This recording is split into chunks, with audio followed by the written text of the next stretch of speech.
right now, Ramapo leaders are honoring Josef Gluck for his heroism in the Muncie Synagogue stabbing attack. After trying to stop the attacker with a wooden table, Gluck noted the suspect's license plate number, which helped police in the arrest of 37-year-old Grafton Thomas. Let's listen in.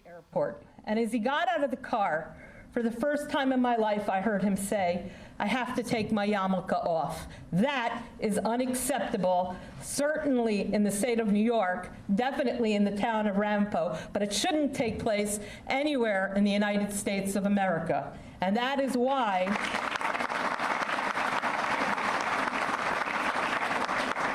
we stand here today to say thank you for heroism. Thank you to Nita Lowey. And I now take this moment to introduce Congresswoman Nita Lowey.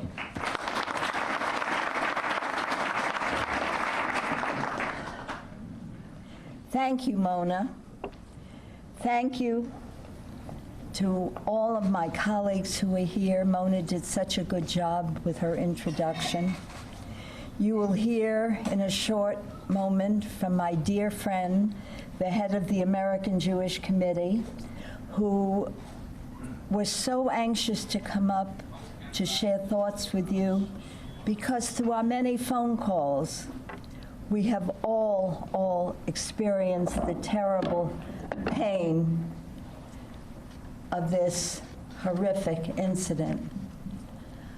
I just might share with you some personal observations. I grew up in the Bronx, New York, not far from the Yankee Stadium. My brother and I played in the parks. We took the subway. We went to school either by bus or subway. Never for one moment, as a member of Young Israel of the Concourse, who went to Hebrew school, never for a moment did I ever think, oh my goodness, look over there, look over there. I never felt any concern at all. So I must say, as a member of Congress, as one of the organizers of our caucus, which is bipartisan, Republican and Democrat, Caucus on Anti-Semitism, did I think that we'd have to increase our work with an intensity that I never felt before? And it's not just in our community. My colleagues have discussed what happened in Pittsburgh, here, there. I'm not going to go through all the other horrific stories. But here we are in my congressional district. And it pains me to even think that people are afraid to walk the streets, afraid for our kids to go to school. What kind of a world are we living in? You will hear from my dear friend David Harris, the Chief Executive Officer of the American Jewish Committee, with whom I work, because he's not only a leader of this great group, but he is one of the most thoughtful people I have ever encountered. And I thank you, David Harris, for being here today. Most important, I, at the outset, want to highlight Josef Gluck's heroism.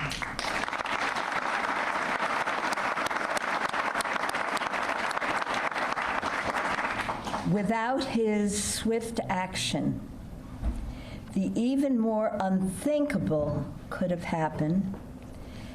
And as the assailant entered Rabbi Rottenberg's home, Josef confronted him and physically interfered in his ability to hurt more people. But Josef's bravery didn't stop there. He thought, he acted quickly, he ran outside after the assailant and took down his license plate number. What an extraordinary story. The average person would have run to a closet or hid under a table, But what an extraordinary person he is. And without Joseph, we would never have caught him as quickly as we did.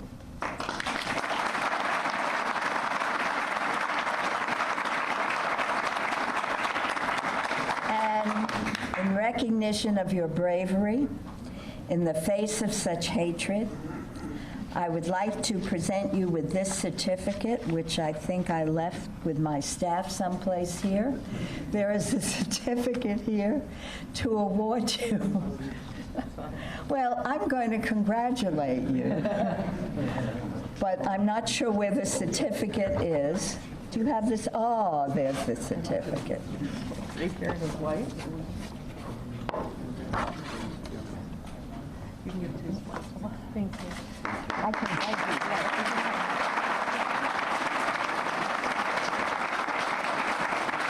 I did.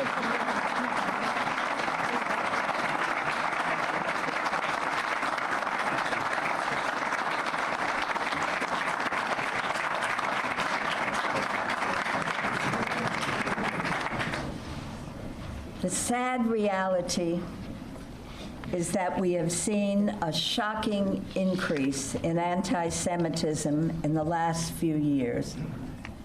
In 2018, the Anti-Defamation League found there were 1,879 incidents of anti-Semitism in the United States.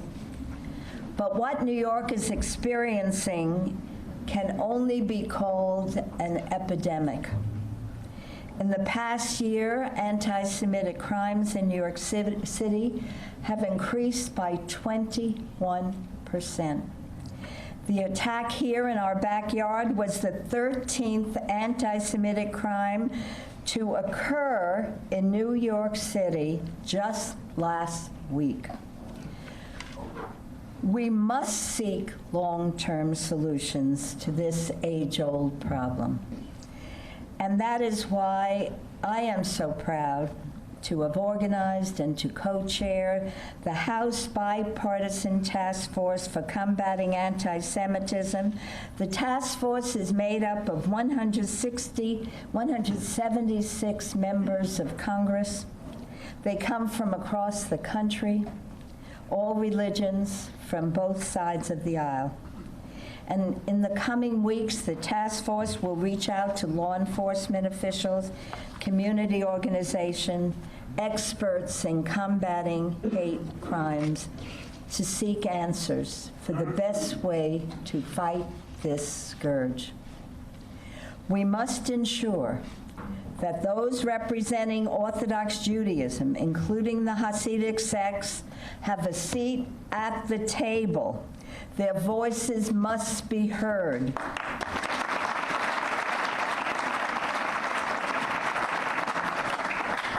And as chair of the House Appropriations Committee, I have fought long and hard to increase vital security funding like nonprofit security grants and target hardening assistance, and we have to work to ensure that these funds are directed towards effectively protecting our communities.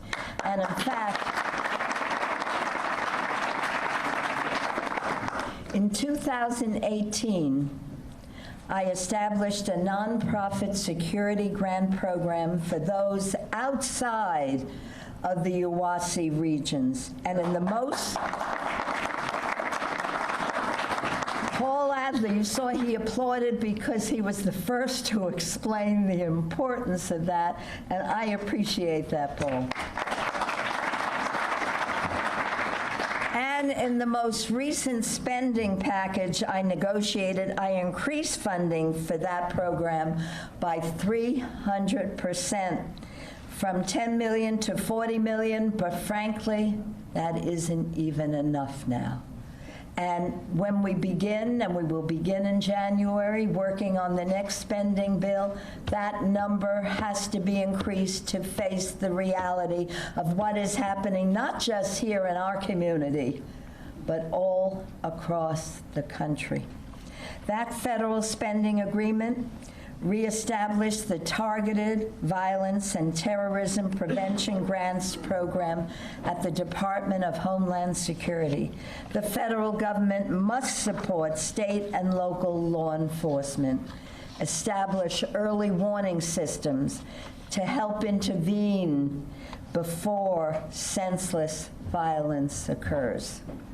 Additionally, the FBI must fully investigate any links between this tragedy in Muncie and the other recent anti-Semitic attacks in the region. We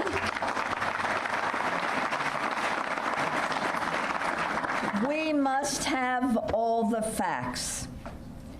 We must understand that these crimes require essential action, and we must work together, as difficult as it is, to prevent these acts of hate in the future. We must also prioritize Holocaust education, which recent surveys have shown is appallingly low in the United States and around the world. When students learn about the Holocaust, they learn that a society that accepts anti-Semitism is weak and will quickly turn to other forms of hate, racism, and bigotry. We cannot hide from the reality of this epidemic. We must all work together to combat it and ensure that our friends, our neighbors, and our children feel safe in their worship and in their homes. I want to make it clear that we are committed, not only as public officials, but as our leaders in our community, my colleagues in the Congress. This is not a job for a few people.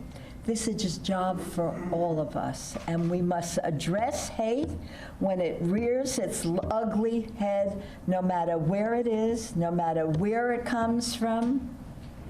And I thank you all for joining me here today.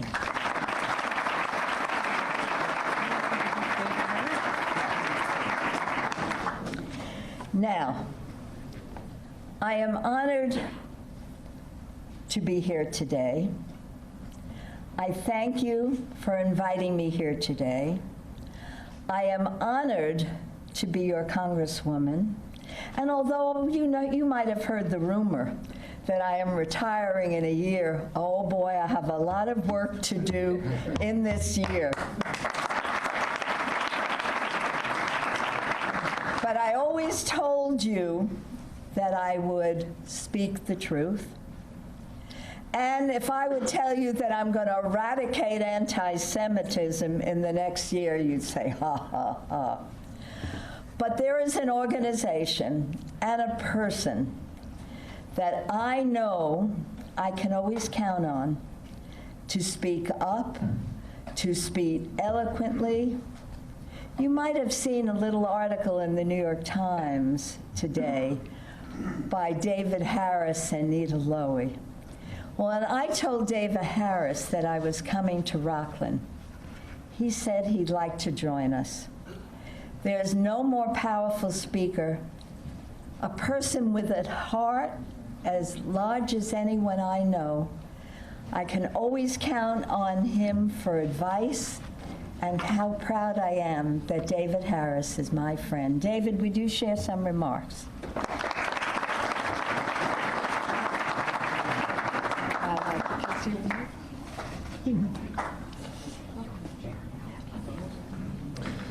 Good afternoon, ladies and gentlemen, and thank you, my dear friend Nita Lowey. Thank you to all the local and state officials who have been so responsive since Saturday night's tragedy. I stand before you having been a family member of a family that has been the target of multiple sources of anti-Semitism over the years. My mother was a refugee from Stalin and Soviet anti-Semitism. My mother was a survivor of the Shoah, of the Holocaust as well. My father was a survivor of the Holocaust. the Nazis and the communists tried to kill my parents and my extended family. Fortunately, in our case, they failed. My wife was a refugee from jihadists in her native Libya, where a Jewish community no longer exists. My father, my mother, and my wife all came separately to the United States with one abiding belief: that this country was different, that this country would afford them the equality of opportunity and the equality of protection that they had been so desperately missing in their previous lives. They also taught me the very basic Jewish notion of Am Echad, of one people.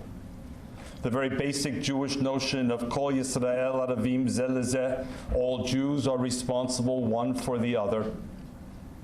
And it's those abiding beliefs in America and in Jewish solidarity that have driven me throughout my entire life, and that brings me here to Ramapo today in solidarity with all of you, in honor of Josef Gluck and his heroism, and in appreciation to all those who have stood up in support and solidarity. I'm here on behalf of the American Jewish Committee to say one thing: an assault on a Jew anywhere is an assault not only on Jews everywhere, it is an assault on America.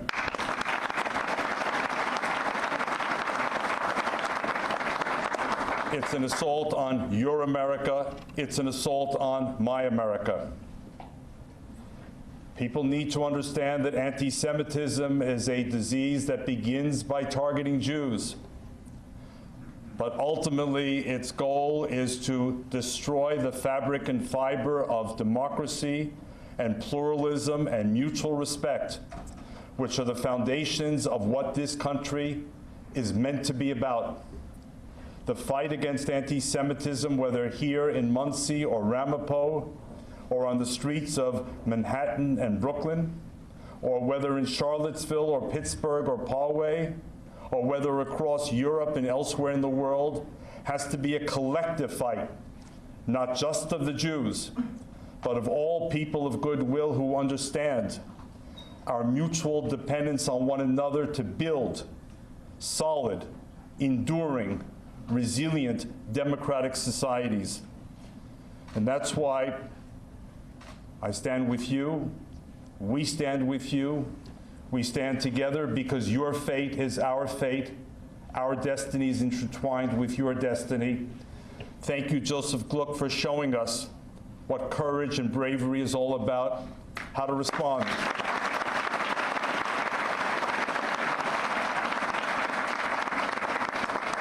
Thank you to the police forces for all of their efforts day and night to put their lives on the line to keep us all safe.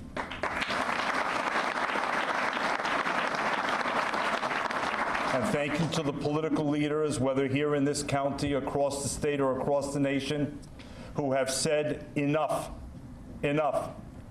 We're going to invoke the Federal Hate Crimes Prevention Act of 2009. We're no longer going to slap people on the wrist. We have to send a clear message. Yes to education, of course. Yes to community relations, absolutely. But no more slaps on the wrist. Send a clear message. You want to engage in acts of racism and hatred and anti-Semitism? You're going to pay a very high price.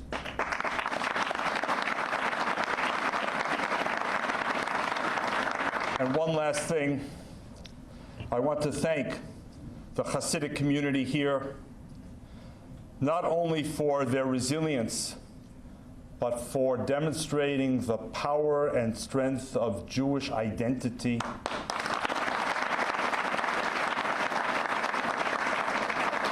For me, one of the most powerful images of Saturday night was not just that machete-wielding anti-Semite. We're not going to let him define who we are. It was the fact that shortly thereafter, the community regrouped and said, this is Hanukkah. We're here to affirm and to celebrate, and no anti-Semite, machete-wielding, knife-wielding, or otherwise is going to stop us from defining who we are. Thank you.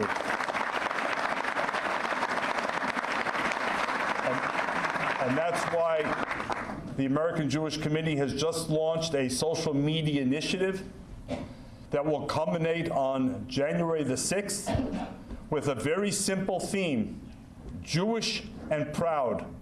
We want all Jews everywhere, of every interpretation, of every denomination, to stand up tall and proud and brave and say, we are Jews, we are proud, we are Americans, we're all in this together. Thank you.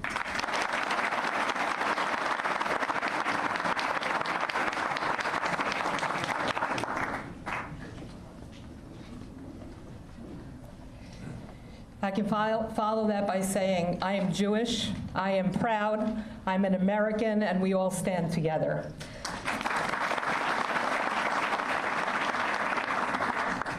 From the words of our governor, this was domestic terrorism, which will not be tolerated. Nothing makes me prouder than to be able to introduce at this point in time somebody who dedicates 24 hours a day, 7 days a week to this town, to this community, and to all of those of us in the town of Ramapo that can stand up and say, we're proud to be residents of the town of Ramapo. I'd like to introduce at this point Supervisor Michael Specht. Thank you, Mona. Good afternoon, everybody. I'd like to start out by thanking Congresswoman Lowy and David Harris for coming to join us and join and support our community and for leading the fight against anti-Semitism at all times. This moment is a sad moment, but it's also a proud moment for us in the town of Ramapo. It's sad because of the horror of Saturday night's attack and the pain still felt by the victims and by the entire Ramapo community. But it's a proud moment because of the actions of Josef Gluck, whose actions inspire all of us. Let me say a few words about Josef and what he did that night. I think Josef is a very modest person. He's not somebody who seeks the spotlight, but he's somebody who found the right time and the right place to come forward and act heroically. Josef is a lifelong resident of Muncie. He's 32 years of age. He's a man of courage who thought of everyone else before himself. He's a humble person who knew one thing: he had to save everyone else around him.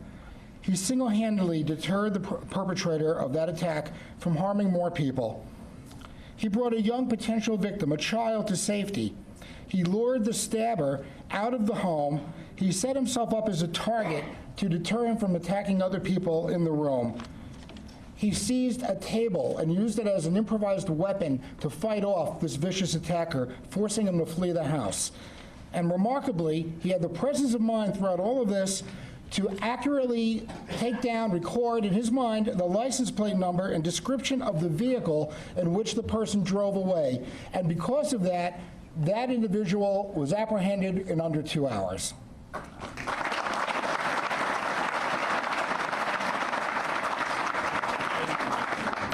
In learning about Joseph's action that night, fighting off a domestic terrorist, I'm reminded of the incident on 9/11 on United Airlines Flight 93, where heroic passengers attempted to regain control of the aircraft by using a drinks cart as an improvised weapon to take back control from the hijackers and prevent an even greater tragedy from occurring on that date. I'm reminded also, much more recently, of two men who on London Bridge fought off a knife-wielding murderous terrorist using a narwhal tusk and a fire extinguisher as improvised weapons to subdue that person and prevent more people from being killed. Those two men are about to be honored by Queen Elizabeth of England with the highest medal from the British government for heroism. We don't have a Queen of England to give a medal to Josef Gluck.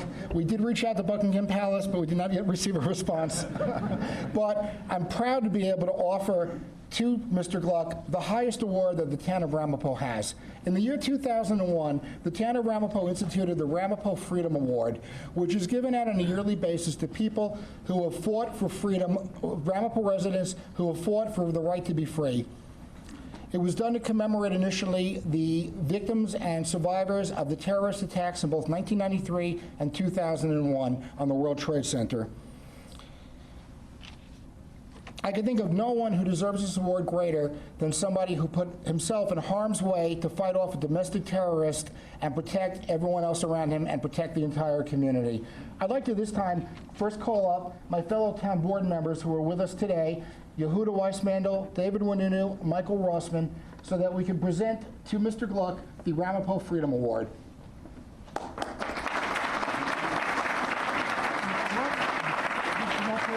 On behalf of the entire town of Ramapo, it is our honor to present you with this Eagle Award for your heroic actions on the night of December 28th, morning of December 28th.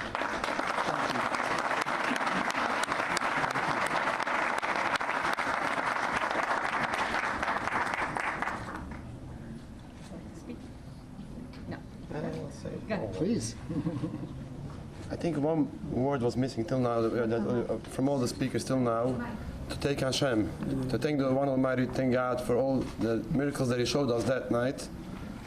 If I don't know, I stated it a couple of times in the media, if the attacker would have come 5 minutes earlier, the room was packed, there was nowhere to run. If it would have come 5 minutes later, it would only be women and kids in there. There will be no one there trying to protect them. He came just in the time that there were enough people there to fight him off, and thank God there's no fatalities there. God should help. I fear there are. There's one guy that still needs a lot of prayers, but we still need to remember to pray to God and thank Him for everything that He showed us, all the good things that He showed us through this darkness.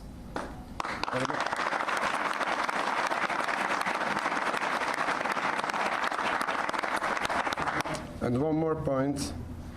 I'm thanking the town police department, the sheriff's department, for giving us some feeling of security after the attack, being around, being on the roads, and giving us a feel of protection.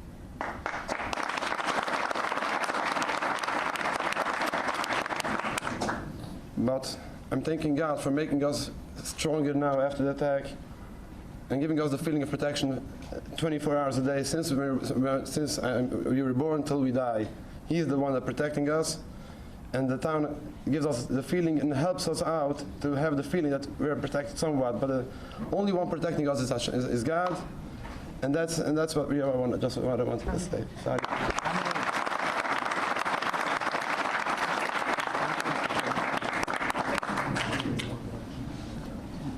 At this point in time, although the media can't see it, we have an overflow crowd here of support for you, and we want to say from the bottom of our hearts, not only to you, but to your family and those that pray with you, that you will always be in our hearts as a hero.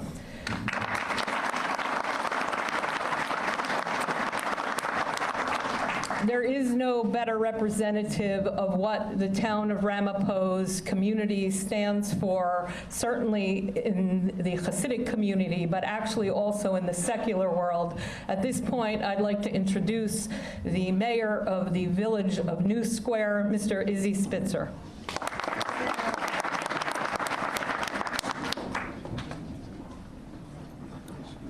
I'm not in total agreement. I may be the best candidate, but I wasn't asked. I was forced to speak here today. First of all, thank you, our Congresswoman Nita Lowy. Nita, I want to add to your invitation. You said before that you were invited. Nita, you invited yourself. You called up right on Saturday night with your support and offering all you can to help us. We thank you for it. And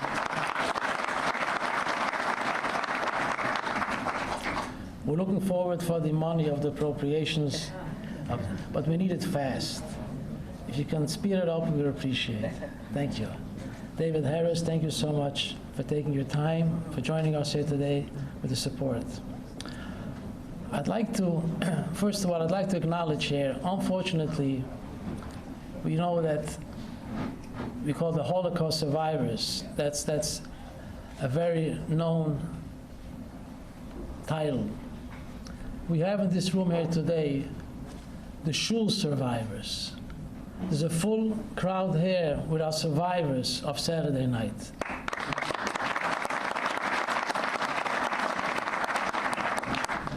And that's a very painful, sad title to use at the present. I want to share with you, I attended the wedding last night from Mr. Frank. Mr. Frank was one of the congregants in the Rebbe's house by the candle lighting. Mr. Frank was hit with a knife in his head, went through his scalp, had 39 staples. Then he was struck with a machete into his heart. Luckily, by a miracle, he was saved. His cufflinks was a little protection. It reached his heart and only made a scratch. I attended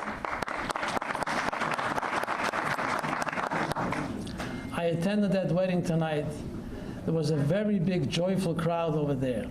But let me tell you something. I spoke to the parents of Mr. Frank, who are the grandparents of yesterday's wedding. They did not stop crying since Saturday night. Tears of joy. And the other side, they said to me, this crowd could have been, God forbid, a crowd of a funeral, not a crowd of a wedding. He was saved by miracles. And he was able to attend his first child's wedding last night after such an horrendous, terrible act. I'm very pained and saddened with the situation here. There were many press conferences. There was a lot of talk over here, but they're not about all talk. We're about substance, and we want to call upon the creators and the developers and the supporters on the executive level of Rockland County to stop. Enough is enough.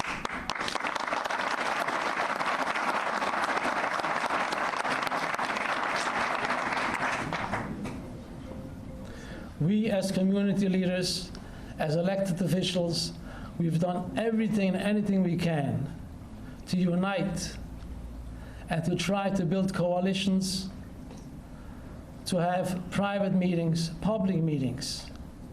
As I said yesterday to our Attorney General, Tish James, I pled guilty when I was not guilty, took blame, tolerance, all for one reason, to be able to unite and build. Unfortunately, we do see a very big rise in anti-Semitism all over the country. But as I said in the previous press conferences, we're unique. Our problem starts at the executive level. I'm not going to say names, but they know who they are, and please, take responsibility. Put down your pen, stop writing, stop sending out those social media messages, stop defending and accusing those who create hate and anti-Semitism. And Congresswoman Lowy, I heard a point yesterday from Senator Gillibrand, who came to show support, and as well your colleague, Congressman Elliot Engel, Senator Schumer, the AG was here. Of course, the pioneer, the first one who came was Governor Cuomo.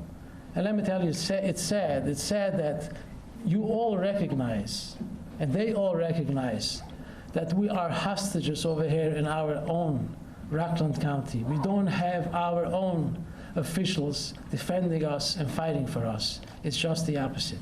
So they felt they have to come in from the outside and protect us and make sure that this rhetoric stops.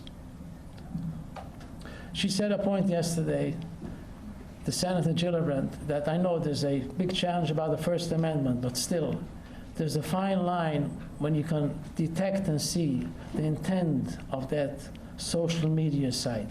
If it's all about hate and anti-Semitism, you have your weapons how you can get rid of that. I mean legal weapons.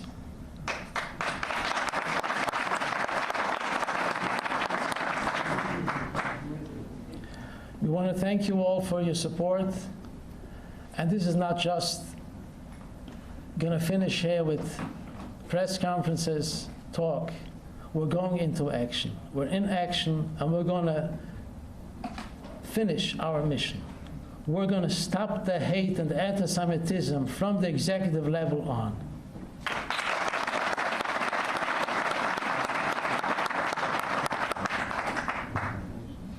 Thank you so much.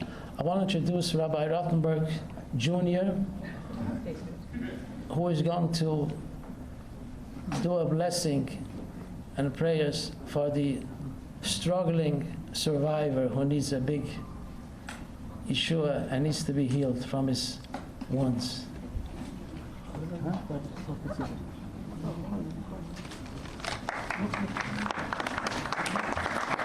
It's a great honor for me to represent my father, who was not able to come here in person, being overwhelmed by meeting all rabbis and public officials that come and call to show their support, which is very important and greatly appreciated.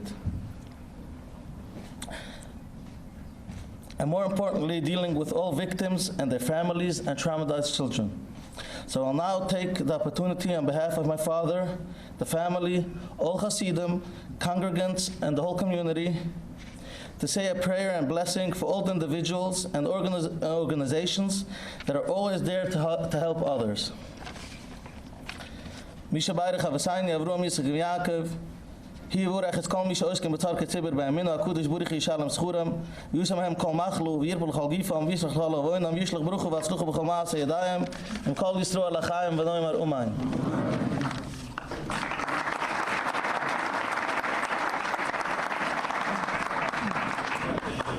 Thank you. At this point, I would like to introduce Councilman Yehuda Weissmandel.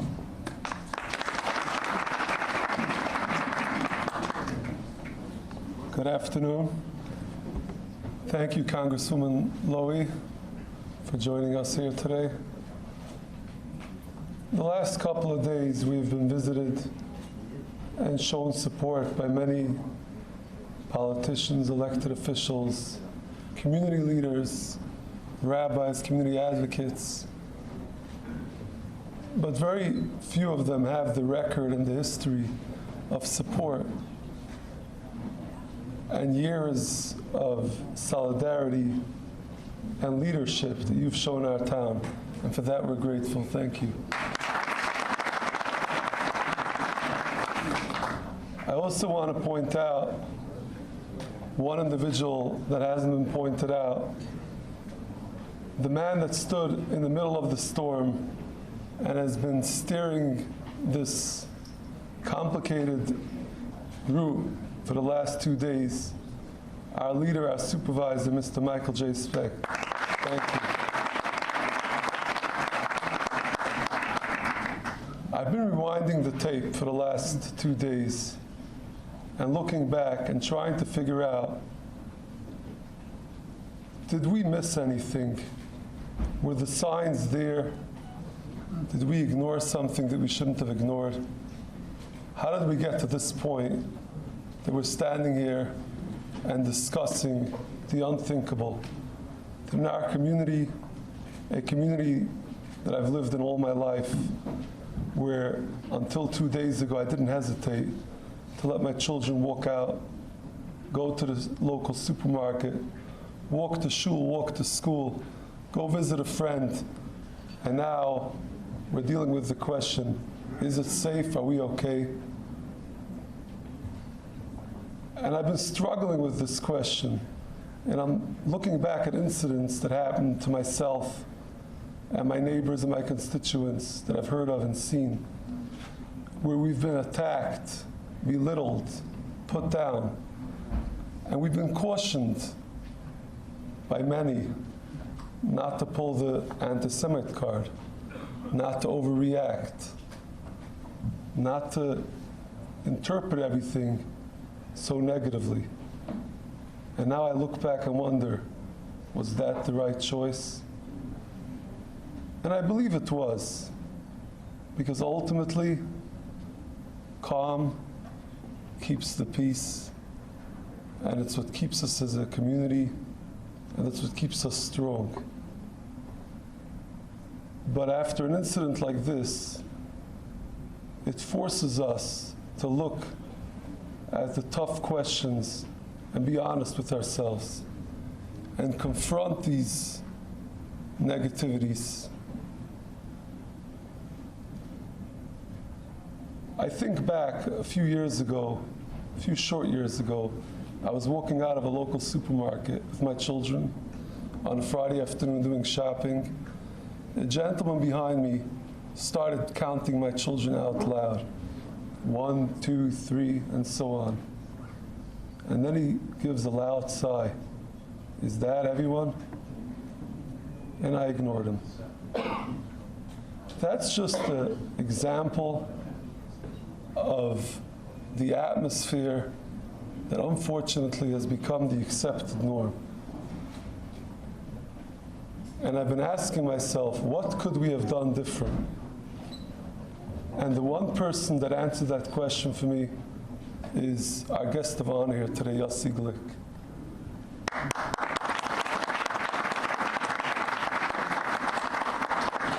Yossi didn't hesitate. He didn't think. He acted. He saw hate. He saw danger. He dived into the pool and he did what he needed to do. And I fast forward this tape and I look forward 2 months, 6 months, a year or two. What is this community going to look like for our kids? And the last few days have been very difficult. We've been making tough decisions, a lot of uncertainty. My wife calls me. Our son wants to go to the supermarket to buy a bottle of milk. Can I let him walk down the block? My daughters are going to school on the bus. Can they get on the bus? Is there security in our schools? Is there security in our shuls? Are the streets safe? Is anywhere safe? And one thing to me is certain, that we, as the elected officials of this town, will work very hard and be very vigilant and continue to do what we need to do to keep this community the safe community, the community that we can all be proud of.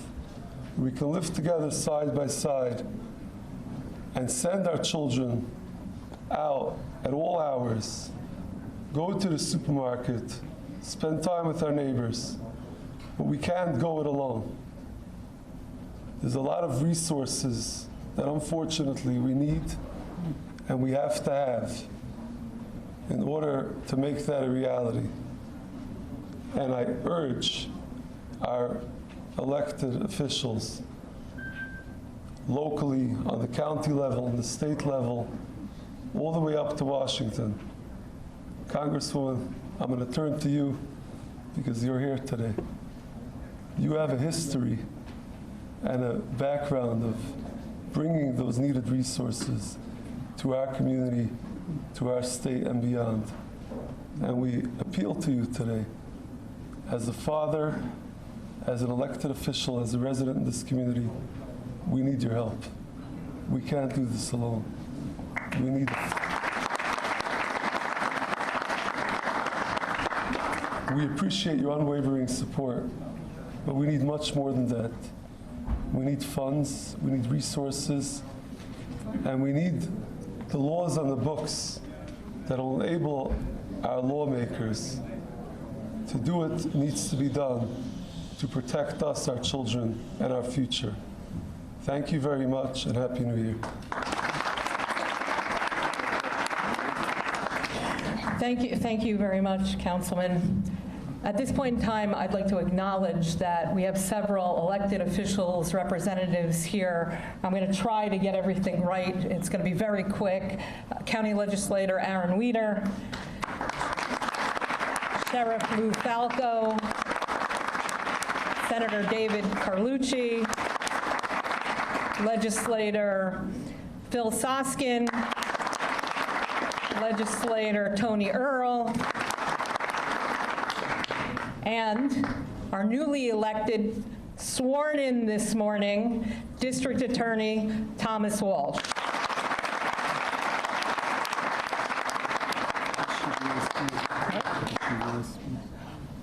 Ushy Grossman, Deputy Mayor of the Village of Spring Valley.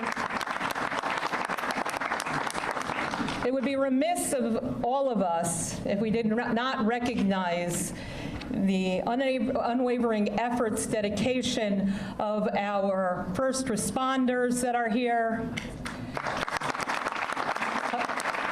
Hatzalah, Haverim, Spring Hill, Feist, but most EMS of New Square is here as well. True dedication to staying up 48 hours, not being right now on call or on duty. And we have Town of Ramapo police officers in this room, members of the Sheriff's Department in this room that work tirelessly. I can tell you firsthand that if it was not for those first responders, miracles of Hanukkah may not have occurred. With that, in closing, I will share with you that the town of Ramapo and other elected and law enforcement officials will be having a press conference to give you an update on what's going on with the relevant cases, as well as strategic planning for this town of Ramapo. In deference to New Year's Day, and we wish you all a happy and a healthy New Year, and ourselves as well. We are going to have that press conference at 4 o'clock on Thursday afternoon. We would ask the press to please join us. We can take 1 or 2 questions at this point. I saw one. I'm not sure if I can answer. I actually wanted to ask Mr. Gluck. Sure. Thank you. Sorry. I'm just wondering, congratulations on the award and thank you for your acts of heroism, how it feels to be recognized, Mr. Gluck, and now that it's been a couple of days, how you're sort of reflecting back on how you had the courage and strength to do what you did. I just had to do what I had to do. Do you mind raising the microphone a little bit and saying anything with words like that? I just did what God made me do at this moment. I didn't think anything. I'm not usually a courageous guy. I'm not a brave man. I try to be behind the light wherever I go. At that minute, at that moment, God made me, pushed me to go inside. That's what I did.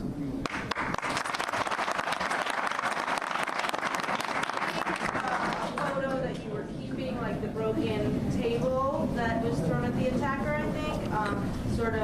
Maybe you had put your menorah on it. Can you talk a little bit about that, why that was important to you? I saw it was thrown out to be put in garbage. I thought maybe it might be a good idea to make a menorah table for me for every Hanukkah to remember the miracles that happened to me that